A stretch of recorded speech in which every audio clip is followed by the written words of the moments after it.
I'm Michelle Grotness, Vice President and Artistic Development Liaison for Riverside Community Players, and I want to welcome you to another Artist Spotlight interview. This interview was suggested by RCP's Outreach Committee, and we're debuting it tonight, June 19th, in honor of Juneteenth, which is a holiday that celebrates the emancipation of those who were enslaved in the United States. RCP's Outreach Committee is a diverse group of theatrical artists who have come together to create opportunities and explore how RCP can continue to expand our efforts to reach out to people of color, not only on stage, but also providing more diverse representation in all areas of theater production, including stage crew, costumes, design, directing, membership, and board representation. Today, Riverside Community Players and the RCP Outreach Committee is putting the spotlight on artist Patricia Franks. Now, Patricia is the founder and CEO of Anointed Productions, AVP, and serves as the executive director of its daily operations. Patricia is also an author, and she is the playwright of Blacks in Wax Museum, which we will be streaming right after this interview. I right now want to thank you and welcome Patricia Franks. Thank you for joining us today. My pleasure, and thank you for inviting me. Oh, awesome. I think we should start by you telling us a little bit about the mission of Anointed Vessel Productions and how it pertains to live theater. The mission of Anointed Vessel Production is to unite creative performers to provide community outreach and youth development programs through stage plays that are thought-provoking and speaks to the day-to-day life circumstances, and to inspire our audience to have hope while responding to those circumstances. Wonderful. So if you're out and you're reaching out to the young people, why don't you tell us a little bit about you and how you got started in theater and performing? Well, at age 12, I began to play the piano and the organ, to sing in the choir, and directing seasonal plays at my local church. I sang with my school choir, and I played the violin with the school band.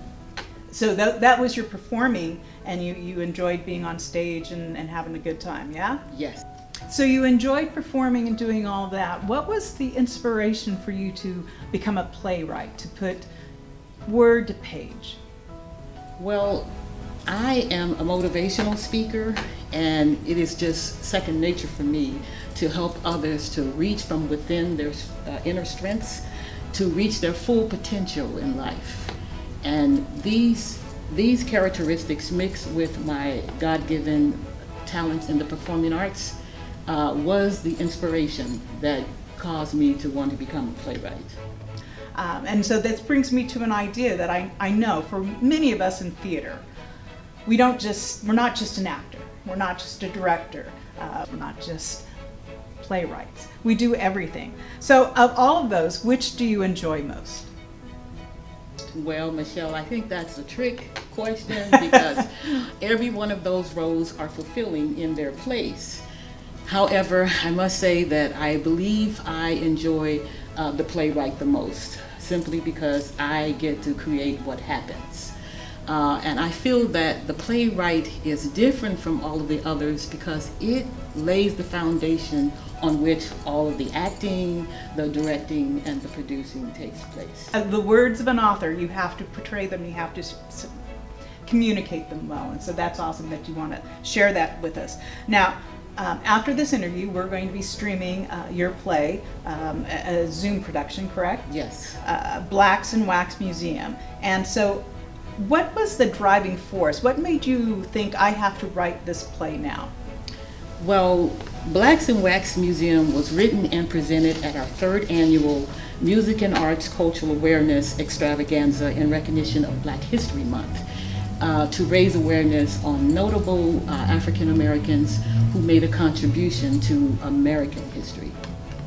So as a director, I know that I always want my audience to take something away, and I always hope that I've got the playwright's words communicating what they saw. So from a playwright's perspective, what do you want your audience to learn after seeing this show?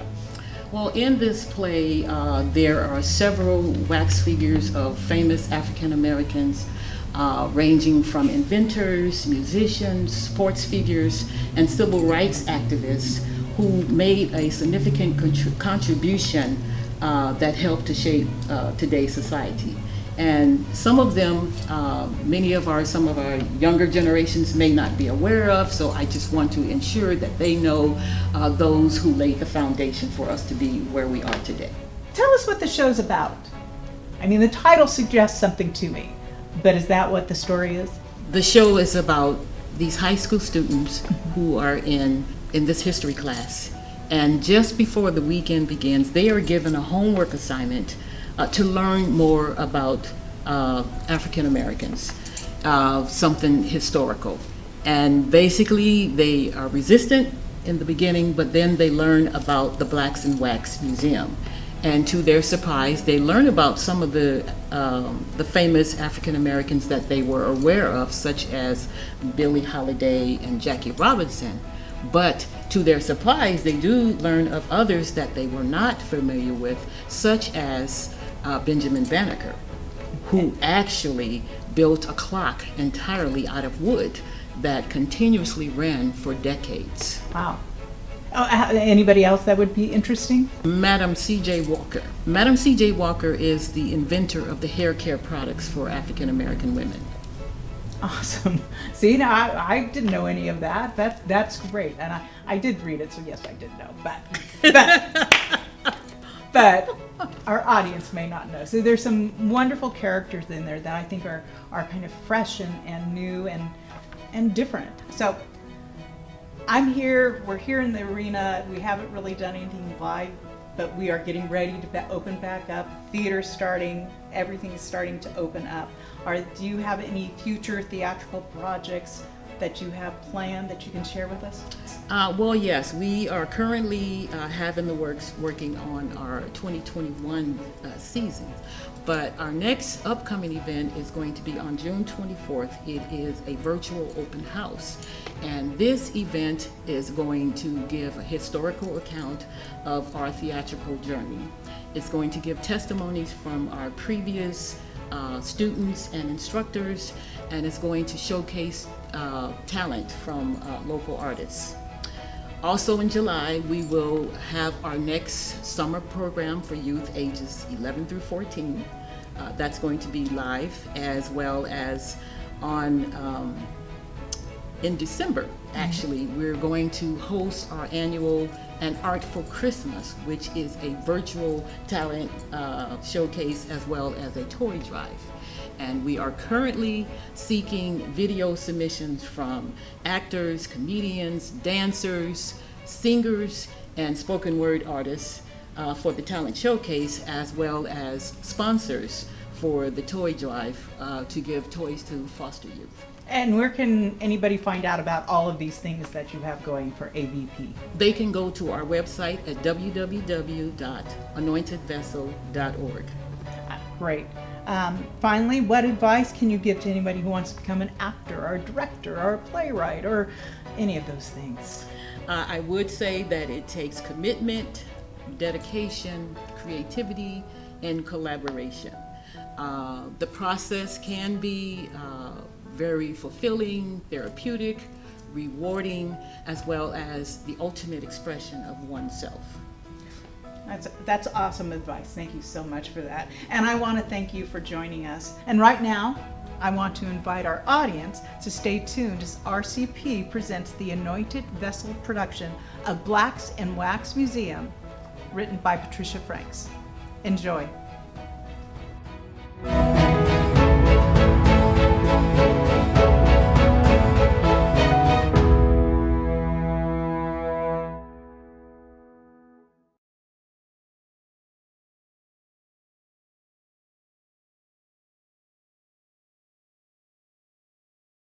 Class. We only have about 15 minutes left before class is over. But because this is the beginning of Black History Month, I have a special assignment for you. But Miss Perry, you never give us homework on the weekend. What? That's not fair. No, it's not fair. Come on, Miss Perry, give us a break. Yeah. Yeah, give us a break. My time is valuable, especially on the weekends. My time is valuable too. I had plans to watch the fight with my homies this weekend. And I have an appointment to get my nails done. Whoa, girl, those are not nails. Those are lethal weapons. Oh my God. All right, class, calm down. I don't want to hear any excuses. Miss Perry, it's not like I have anything to do, but truly, who wants to spend the weekend doing homework? Yeah, and I have a virtual choir rehearsal on Saturday, and if I'm not there, Miss Peterson will have a fit. And I'm supposed to be leading this virtual youth group for Sunday church, and if I'm not there, Pastor Williams will throw 2 fits. Class, I said no excuses. Now, everyone, please turn to page 28 in your books. How many of you have heard of Stagecoach Mary? Well, for your homework assignment, you are to write a 7-page report about Stagecoach Mary. 7 page. There's no Ruins 7 pages. everything. That's ridiculous. Miss Perry, who is Stagecoach Mary? Well, her real name was Mary Fields. And we know that she was born in Tennessee around 1832. What else do we know about her? She worked for some nuns in Montana. That's right. And what else do we know about her? She drove a stagecoach and delivered mail. Ah, And yes. she was tough too. And by the looks of this picture, y'all, she needs to go to Weight Watchers.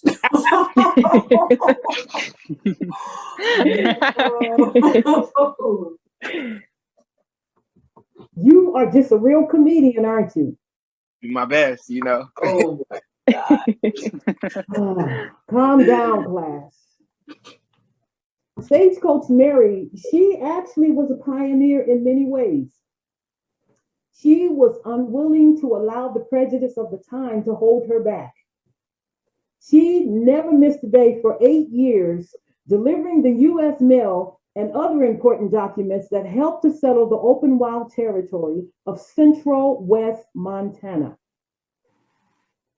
She delivered the mail regardless of the heat of the day, the cold of the night, the wind, the rain, the snow, the blizzards, and even the Indians and the outlaws couldn't stop her.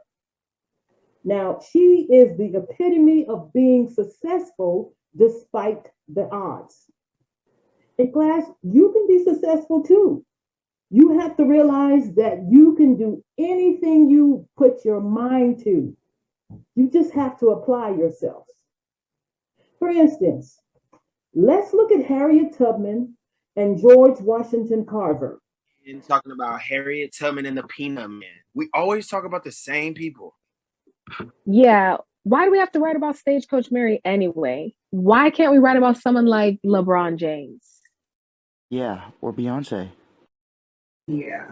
No, you cannot write about LeBron James or Beyonce. Why not, Miss Perry? They're both black and they're both famous. Yeah, why not? Yeah. That's true. They are both black and they are both famous. But they didn't become famous because they are black and not even because they're talented. But it was the sweat and tears of our ancestors that paved the way for them to become famous. Well, who are our ancestors and what did they do to pave the way for LeBron and Beyonce?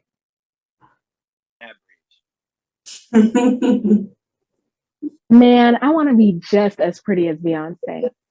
And girl, she is pretty. Well, I am really glad that you asked because that is the goal of your homework assignment. But I'm going to compromise with you. Instead of writing about Stagecoach Mary, you can select a famous historical African American that we haven't already talked about or that we didn't read about in the history books. Are there any questions? All right, so if there aren't any questions, then Your homework assignment is due first thing on Monday morning. Oh, we're out of time. That's all we have time for today. So everyone, please have a good weekend. And make sure you do your homework.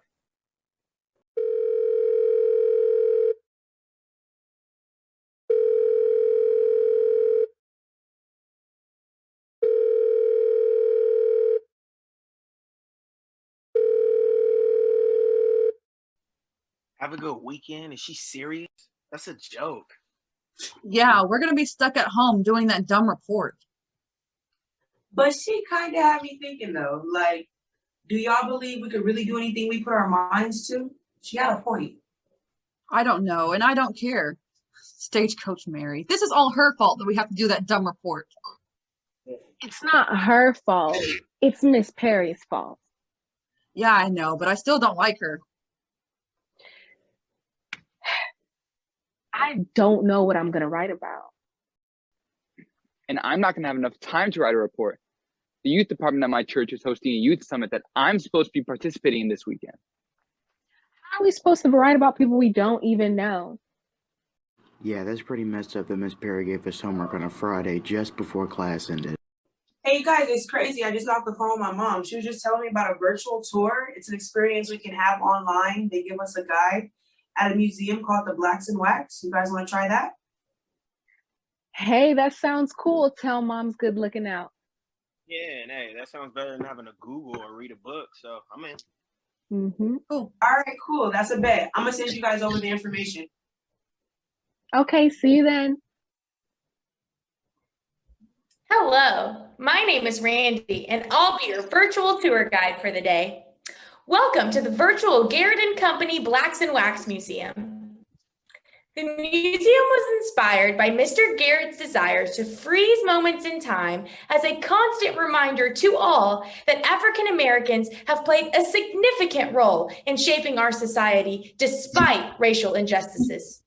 Here at the museum, we display some of the most well-known African American figures that have inspired every aspect of the American dream and beyond, including music, fashion, dance, sports, invention, and civil rights.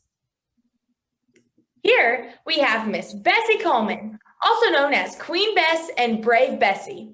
She is known as a pioneer in aviation. She was the first African American woman to fly a plane and the first African American woman with a pilot's license and international pilot's license. Did I hear y'all call for Queen Bess, aviation extraordinaire? Hey y'all, I was born in Atlanta, Texas in 1892. My mother was a sharecropper, a cotton picker, and a laundress. She supported me and my 4 siblings by picking cotton in the fields and taking in laundry and ironing. Although I had to miss school quite often to help out in the fields or to watch over my younger siblings, my mother always supported my education, though she was illiterate herself.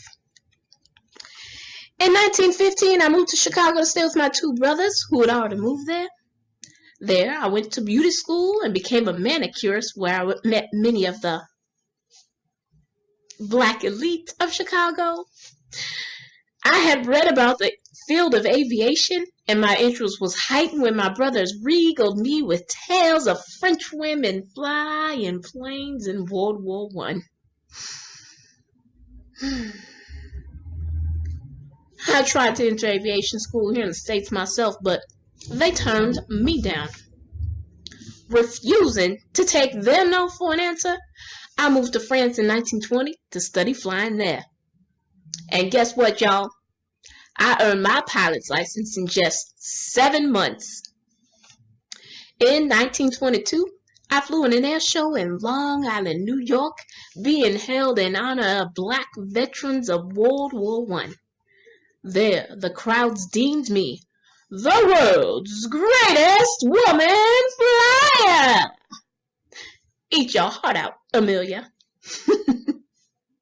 Weeks later, I flew in another air show back in Chicago where the crowds lauded my stunt flying. And from there, I flew in air shows all around the United States. I realized I had faced a lot of challenges and difficulties trying to get in my field, and I didn't want others to face the same challenges. So I decided to open up my own flying school.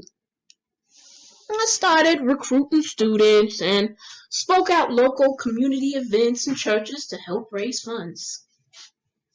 And one day, I was offered a role in a feature-length film called Shadows and Sunshine, for which I gladly accepted, hoping that the publicity would help pay for my flying school.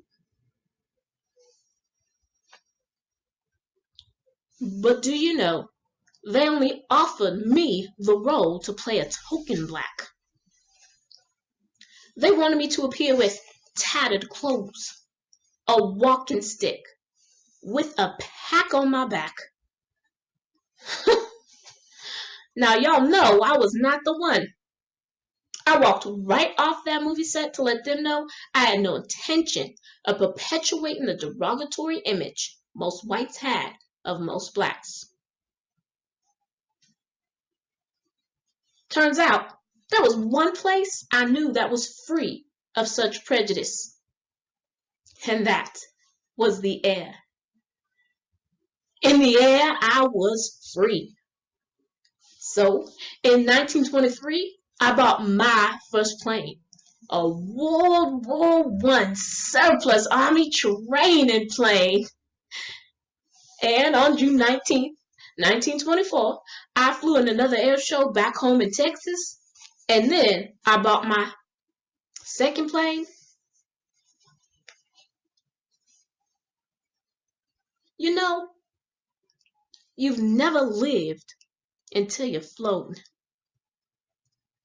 Although my life did end a bit early, I met the minimum of my plans and the minimum of my desires. And I have no regrets. Wow, that's an amazing accomplishment for an African American woman, and especially a young woman. I never knew there were women pilots in those days. Me either. And she was pretty too. Maybe I could be a pilot and fly in the air shows one day. They should put Miss Coleman's story in the history books so more people would know about her. Well, there is public information about Miss Coleman. Every year on April 30th, the Bessie Coleman Aero Club fly in formation over the Lincoln Cemetery in Chicago and drop flowers on Bessie Coleman's grave. Many roads were also named in Coleman's honor, near Chicago O'Hare International Airport, Oakland International Airport in California, Tampa International Airport in Florida, and Frankfurt International Airport in Germany. The Lambert St. Louis International Airport unveiled a mural honoring Black Americans in flight, including Bessie Coleman. The United States Postal Service honored Bessie Coleman with a commemorative stamp, and in 2002, Bessie Coleman was inducted into the National Women's Hall of Fame in New York, and the list goes on. Now, this famed woman is Madam C.J. Walker, the first African-American woman millionaire in America. She was the inventor of the Walker system of hair care. Not only did she succeed, but she made it possible for other African-American women to succeed by helping them open their own Walker hair care business. She's known as an inventor, a saleswoman, an entrepreneur, and a philanthropist. She did the nearly impossible by rising out of poverty in the Jim Crow South. Well, actually, I was born Sarah Breedlove on a plantation, Delta, Louisiana, on December 23rd, 1867. I was orphaned at 7 years old, and at a very young age, a widow with a 2-year-old child and no job. During those days, someone like me didn't have opportunities to be successful. I worked long and hard hours as a washerwoman over hot tubs with harsh chemicals, where I began to lose my hair. I couldn't have that. Mm-mm. But it seemed like no matter what I did, my hair was still falling out by the handfuls. Well, what did you do about it, Madam Breedlove? When I'm having a bad hair day, I just throw my scarf on and twist it up all fancy like. Child, you need to try some of my wonderful hair grower so you never have to worry about having a bad hair day. No, my mother always told me a woman's hair is her glory. So I moved to Missouri with my 4 brothers who were all barbers working as a laundress and cook. I began using the great, wonderful hair grower formula and joined a team of Black women sales agents. A year later, I moved to Denver, Colorado, where I married the admin, Charles Joseph Walker. That's when I renamed myself Madam C.J. Walker. With $1.25 to my name, I launched my own line of hair products and straighteners for African American women. Madam Walker's Wonderful Hair Grower. Why do you call him the ad man? Oh, goodness. That's because he helped me with advertising and establishing my mail order business. After we divorced in 1910, I moved to Indianapolis and opened my Walker Manufacturing Company. The psoriasis treatment, the hair oil, and the hair growth, all, and the hot comb became known as the Walker system to straighten hair of Black women.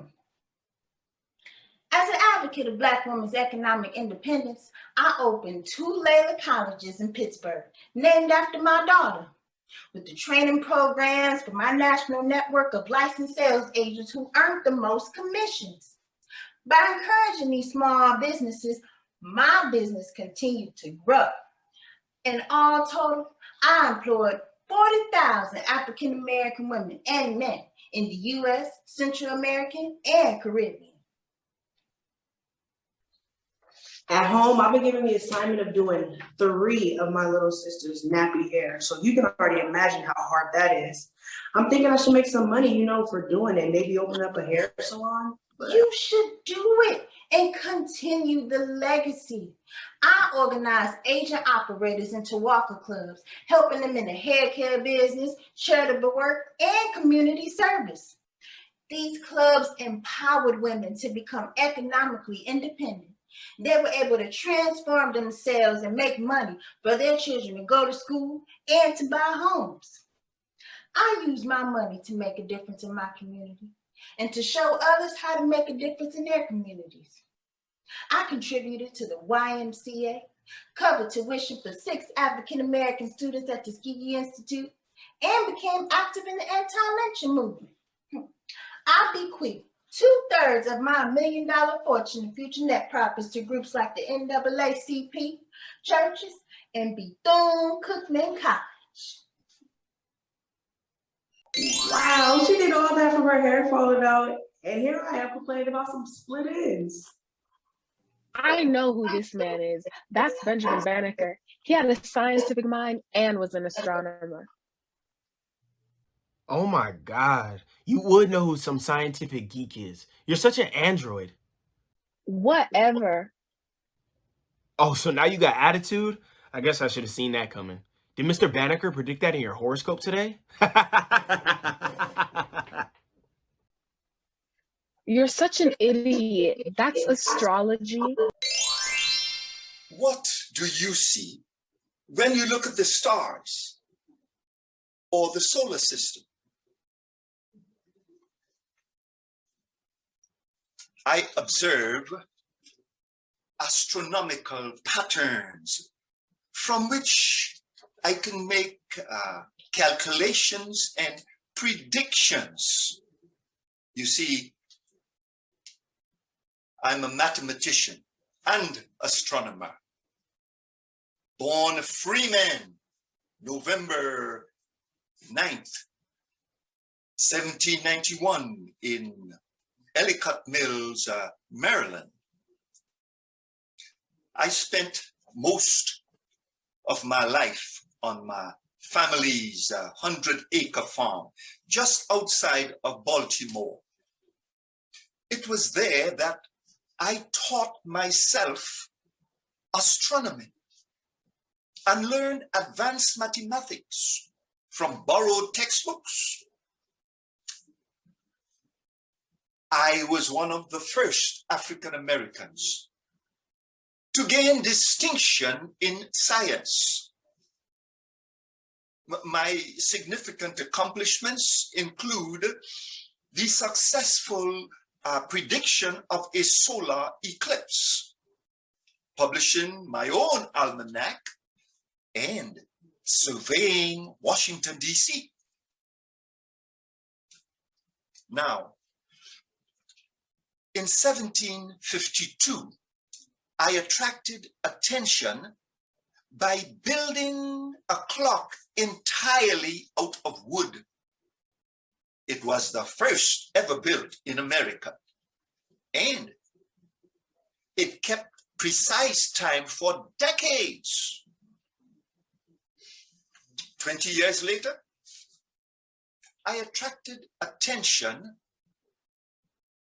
and a lot of excitement was generated when I successfully predicted a 1789 solar eclipse. My correct prediction contradicted those of better known mathematicians and astronomers. My abilities impressed many people, including Thomas Jefferson, who recommended me for the survey team that laid out Washington, D.C., making it the monumental capital it is today. In my free time, I wrote the Pennsylvania, Delaware, Maryland, and Virginia Almanac and Ephemeris. The almanac included information, medical information and treatments, tidal information also, and solar information and astronomical information. You see, I published the journal annually from 1791 to 1802. But now, on August the 19th, 1791, I sent a copy of my first almanac to Thomas Jefferson and enclosed a letter. I questioned his sincerity. I questioned the slave owner's sincerity as a friend to liberty. I tried to get Jefferson to help get rid of false and absurd ideas that one race is superior to another. I wanted Jefferson to have the same sentiments as mine, that one universal Father afforded us all the same sensations and endowed us all with the same faculties. Jefferson responded with praise for my accomplishments. I leave you with my favorite quote. The color of the skin is in no way connected to strength of the mind or intellectual powers.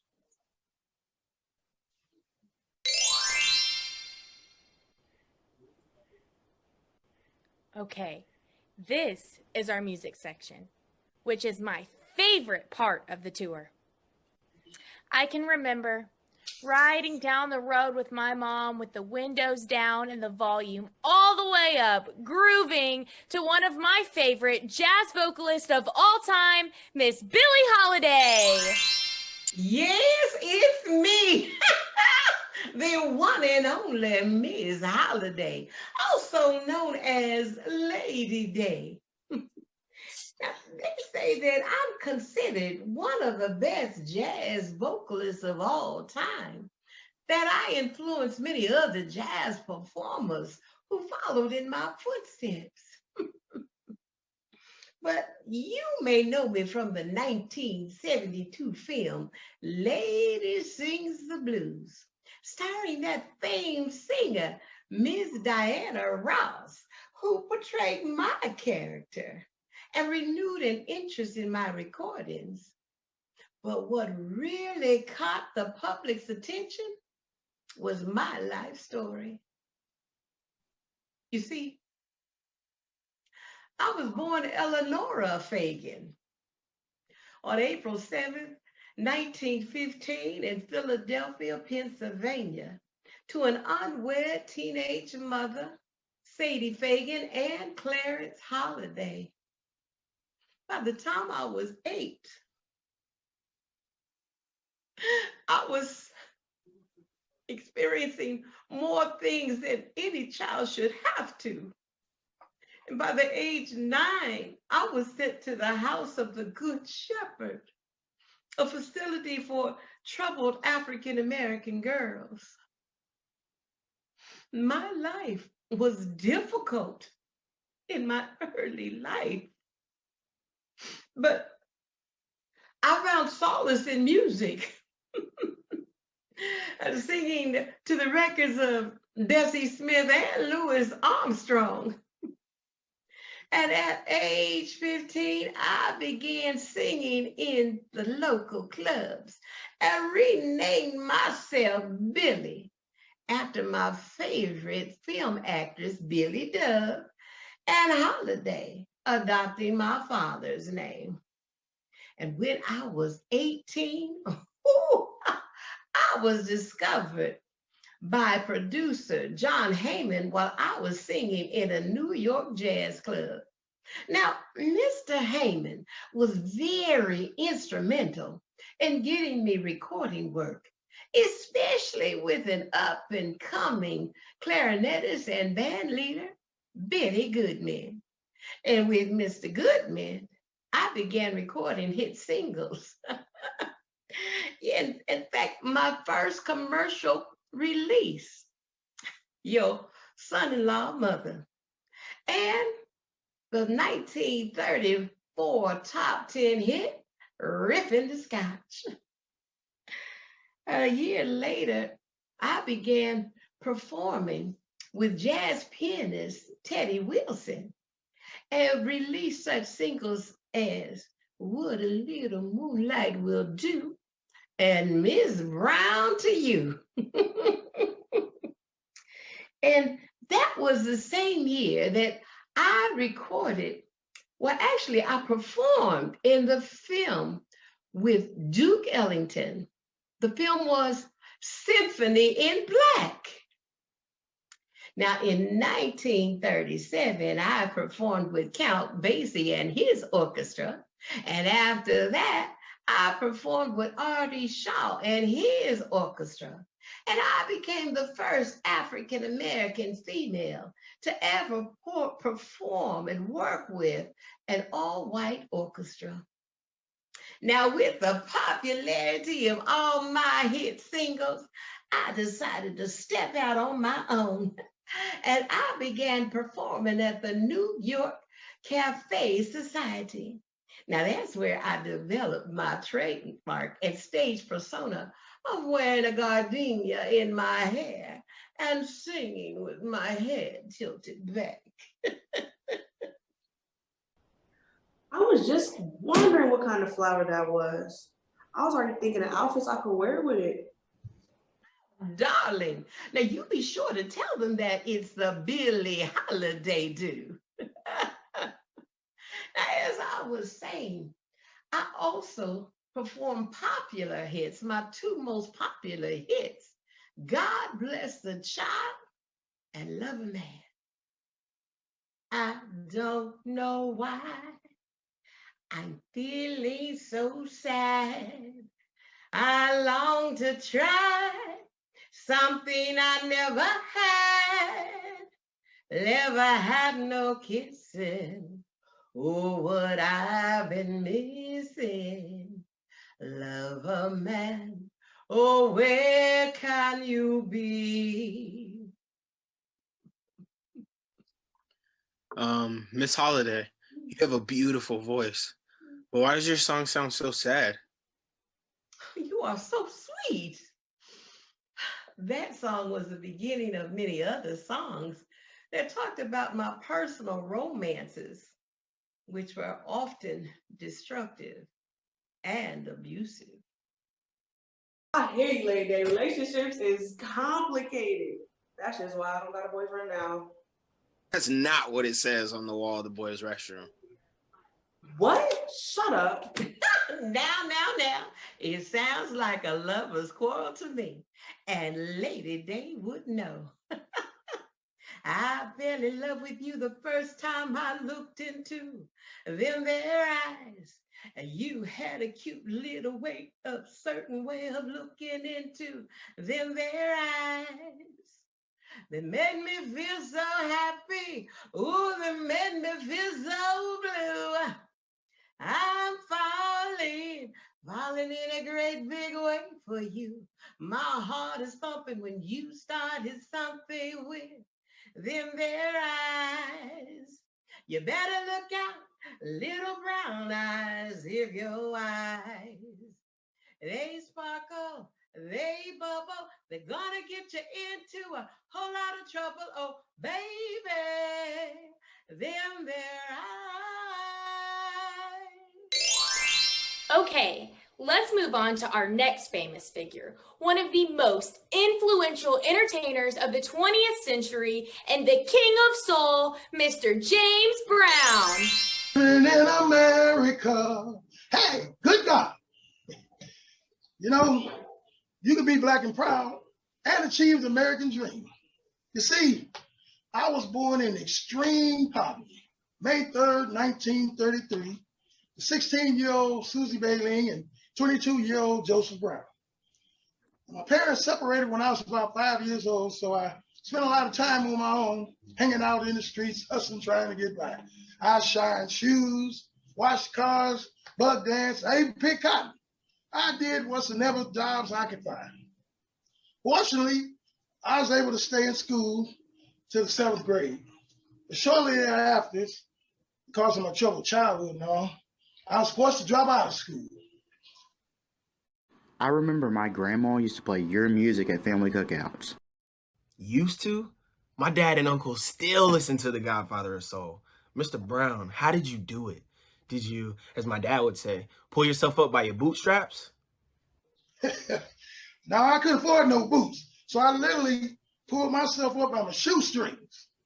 At age 15, I was arrested and sent away to prison for 3 years for stealing some clothes.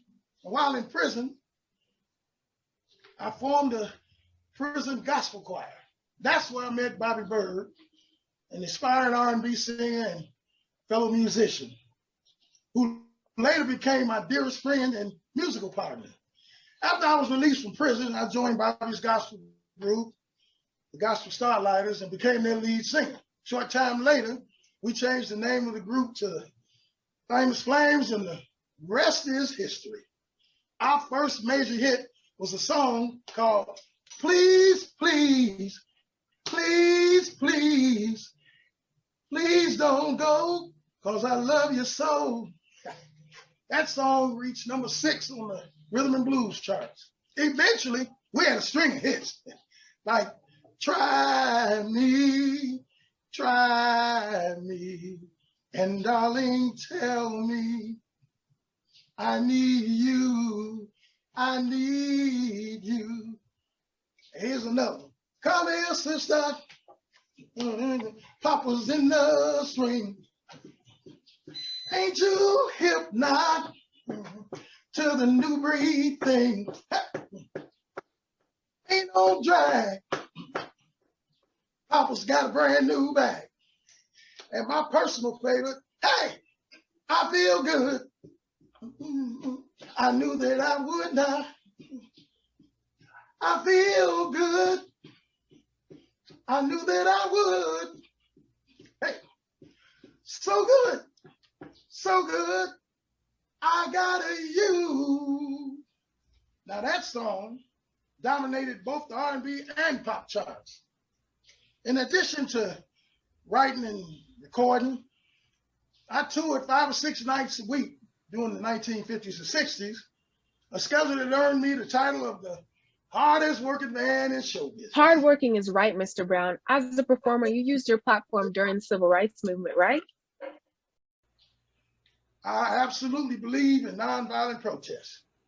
See, April 5th, 1968, the day after Martin Luther King was assassinated, people were rioting all over the country. So I gave a rare televised live concert in Boston in an attempt to prevent rioting there. A few months later, I wrote and recorded, Say It Loud. I'm black and I'm proud. Say it loud. Good God. I'm black and I'm proud. That song was a protest anthem that united and inspired many. Wow. That's the legacy African Americans try and keep alive with our Black Lives Matter protests. But so many people try to reverse the discrimination on us. How was your song received by the masses? Some people call Black and I'm Proud militant and angry.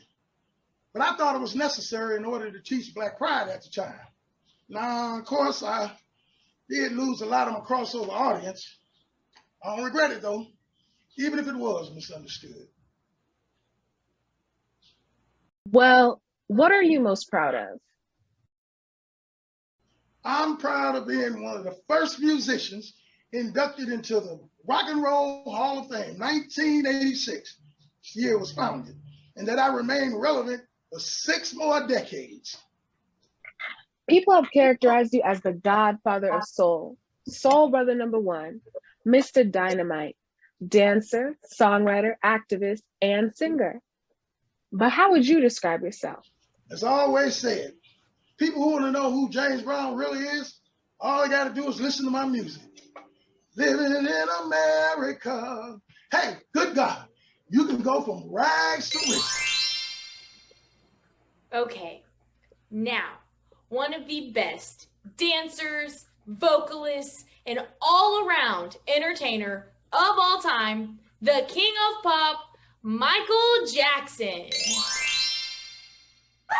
Ooh.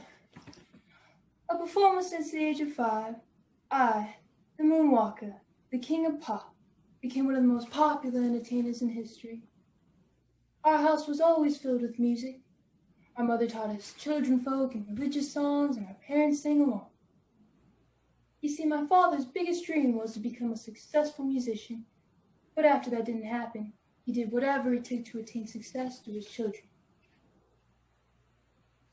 What was my purpose, you ask? Glad you did.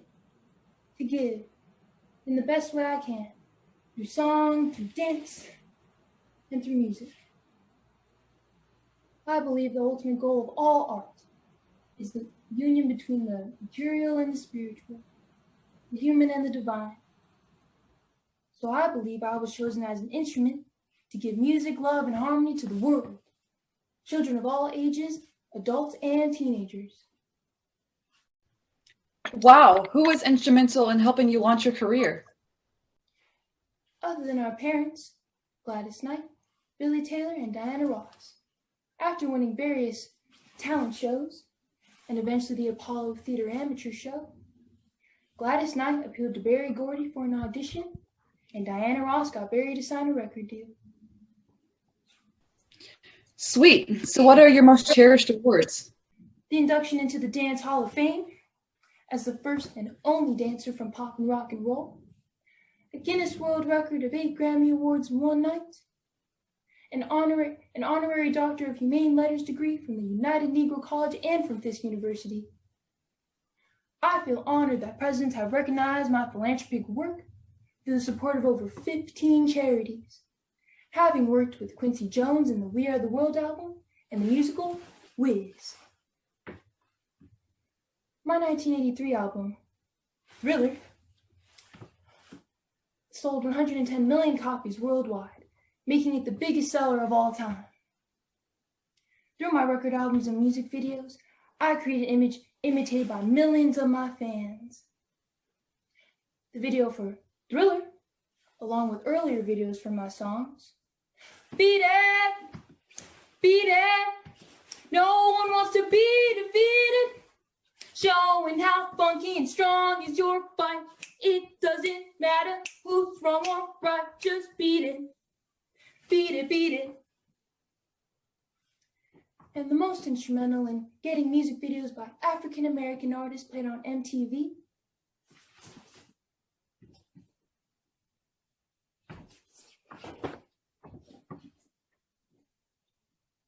Billie Jean, not my lover.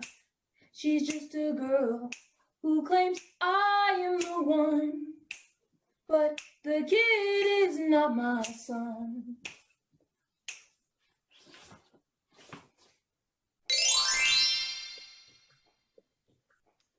Wow.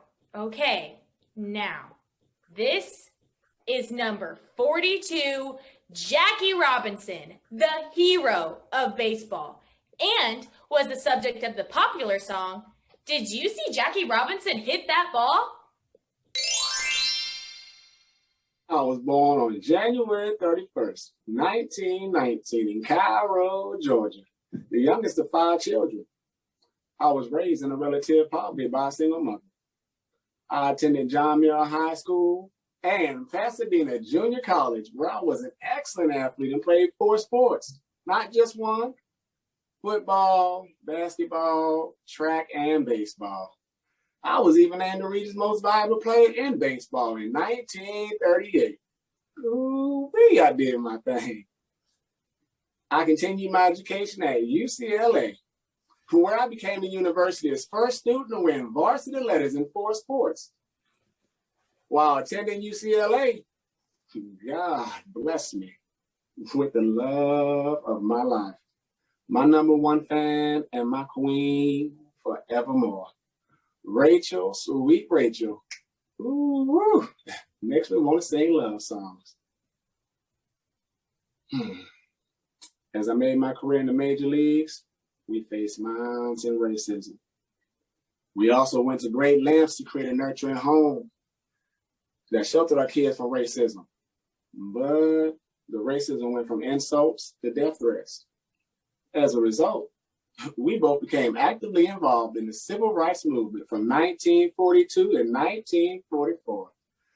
I served as a 2nd lieutenant in the United States Army. That's right. During boot camp at Fort Hood, Texas, I was arrested and court-martialed in 1944, though, unapologetically, for refusing to give up my seat and move to the back of a segregated bus. The NAACP and various Black newspapers naturally shed public light on the injustice. Ultimately, I was acquitted of the charges and received an honorable discharge. Yes, indeed. I broke the color barrier when I became the first Black athlete to play Major League Baseball in the 20th century. I joined the Brooklyn Dodgers in 1947 and was named Rookie of the Year that year. Heck, National League MVP in 1949 and a World Series champ in 1955. Whites could deny me. You hear me? Now, throughout my decade-long career, I distinguished myself as one of the game's most talented and exciting players, recording an impressive .311 career batting average. I was an exceptional base runner and stole home 19 times in my career. Other significant stats included 137 home runs, 1,518 hits, and a whopping 197 stolen bases. After my discharge from the Army in 1944, I began playing baseball professionally. making history as the first African-American athlete to play Major League Baseball in the 20th century. Now, at the time, the sport was segregated, and African-Americans and whites played in separate leagues. Naturally, I began playing in the Negro leagues. But with my skills, I was soon chosen by Brand Trickey, president of the Brooklyn Dodgers, to help integrate Major League Baseball. I joined the all-white Montreal Royals, whereas some of my teammates objected to having an African-American on their team. People in the crowd sometimes jib, saying, "Get off our field, nigga. Go home. We don't want you here, nigga." Sometimes even referred to me as boy, all of which really ticked me off. But all I can do was fight back with my talent. After baseball, I became active in business and continued my work as an activist for social change. I worked as an executive for the Chock Full of Nuts coffee company and restaurant chain, and helped establish the African-American owned and controlled Freedom Bank. I was also a vocal champion for the African-American athletes, by far, on so many levels. Civil rights and other social and political causes, serving on the board of the NAACP until 1967. In my later years, I continued to lobby for greater integration in sports. I'm Jackie Robinson, and now you know I paved the way for us and generations to come. Oh, and hard work does pay off. Man, I'd like to play professional baseball. You know, Jackie's legacy opened the door for other African American players, such as Satchel Paige, Willie Mays, Ante Karen, and even you. There's also the Jackie Robinson Foundation that helps young people in need by providing scholarships and mentoring programs. You can go to their website at jackierobinson.org or follow them on Instagram and Twitter at JR Foundation. Now, my favorite fellow Kentuckian, float like a butterfly, sting like a bee. Here's the all-time boxing champion, Muhammad Ali. I was born Cassius Marcellus Clay Jr. on January 17, 1942 in Louisville, Kentucky. At an early age, I discovered that I wasn't afraid of any bout, inside or outside of the ring. At the age of 12, I discovered my talent for boxing through an odd twist of fate. Growing up in the segregated South, I experienced racial prejudice and discrimination firsthand. I have won several Golden Globe Awards. I won the gold medal at the 1960 Olympic Games in 1968. I joined the Black Muslims, the Nation of Islam, in 1964, finally settling on the name Muhammad Ali. My name means praiseworthy. I am the greatest. I'm the most talked about, the most publicized, and the most famous and the most colorful fighter in history. And I'm the fastest heavyweight with hands and feet who's ever lived. Besides that, I'm the onlyest poet laureate boxing's ever had. And I discovered I'm a prolific poet. I wrote a poem about my exploits. To make America great is the goal. So I beat the Russian and the Pole. And for the USA, won the medal of gold. The Greek says you're better than Cassius of old. Soon, I ignited a different kind of fight for my outspoken views against the Vietnam War. Because I refused to serve in the military, I was stripped of my world title and boxing license. My argument was that my oppressor won't even stand up for me here in America for my religious beliefs.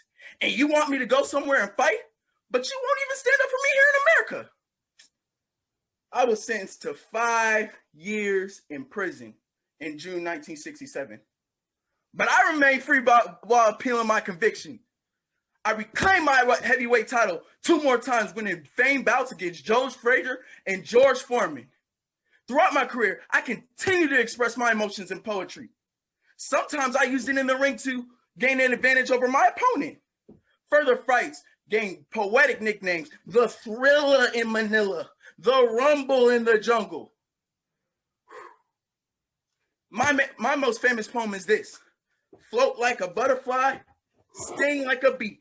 The eyes can't hit, the hands can't hit what the eyes can't see. I'm afraid of meeting challenges, and I believed in myself. I'm young, I'm handsome, I'm fast. I can't possibly be beat. When he can whip any man in the world, you never know peace. At home, I'm a nice guy, but I don't want the world to know that. I found humble people don't get very far. I'm so mean, I make medicine sick. I should be a postage stamp. That's the only way I'll ever get licked. I'm the astronaut of boxing. Joe, Louis, and Dempsey, they were just jet pilots. I'm in a world of my own. I never said I was the smartest. I said I am the greatest. During my career, I had a record of 56 wins, 5 lockouts, and 37 knockouts. After my retirement from boxing, at age of 39, I dedicated my life to philanthropy, earning the Presidential Medal of Freedom in 2005. I am the greatest. Well, this concludes our virtual tour. I am so incredibly honored to share this experience with you. We are excited to be back and open with virtual tours and eager to introduce you to all of the greats. Thank you for joining me today. Hello, class. Hey, Miss Perry. Hello, Miss Perry. Hi, Miss Perry. Well, today we have a lot to cover, so I want to get right into it. But first, by way of announcement, due to the COVID-19 health and safety protocols, the spring dance have been canceled. Wow, are they serious? Oh, again. And Wow. the theater department is seeking video auditions for a new musical, and they're looking for new talent. Okay, so for your homework assignment, you were to do a report on a famous African American. Who wants to be first to share a summary of their report? Miss Perry, I can share my report. All right, go ahead. I must say, I really didn't know how I was going to get through this weekend. I was already committed to the activities with my church. You want us to write a report on a famous African American, and I know the class didn't think Stagecoach Mary was cool. So I figured when I was all done, I'd go online and do a Google search on famous African Americans. But by the time I was done, my mom gave me house chores. And then when I was done with that, it was late and I fell asleep. Now, I was really worried. Okay, so what did you do? I went to the virtual youth summit. And to my surprise, they put on a skit about the Greensboro sit-ins during the civil rights movement of the 1950s and 60s. All right, that's good. So please, can you tell us what the Greensboro sit-ins was all about? Yes. The Greensboro sit-ins were a series of nonviolent protests in Greensboro, North Carolina, where 4 African-American college students stood up by sitting down at the F.W. Woolworth lunch counter. All right, that's good. And can you tell us what was the reasons for the sit-ins and what did that accomplish? Well, at the time, everything was segregated into white and colored in schools, restaurants, bus seats, even drinking fountains. The sit-ins led to the Woolworth department store removing its policy of racial segregation. Hey, props to you on your report because I actually never even knew that. That's pretty interesting. Nice.